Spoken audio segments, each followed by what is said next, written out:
Kondisi terkini dermaga penumpang Tujuh Ulu yang pagi tadi ditabrak oleh tongkang batubara yang terlepas dari tali penghubung.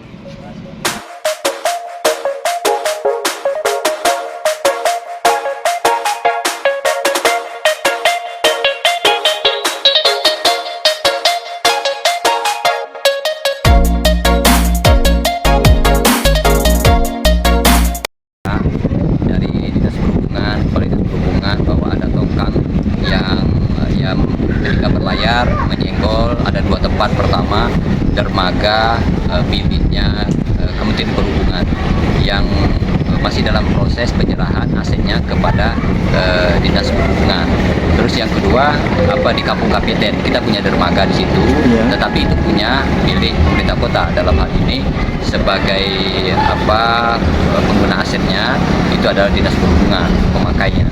Nah, ini saya sudah minta dengan Perhubungan untuk membuat kronologis, membuat laporan ke Polairut Polrestabes Palembang. Itu semuanya kita laporkan, termasuk kronologisnya. Nah, sekarang sudah menunggu proses semuanya.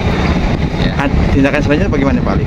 Ya, tindakan kita berharap supaya diselidiki, diinvestigasi oleh dinas oleh Polrestabes. Tetap kita kedepankan asas peraduga tidak bersalah.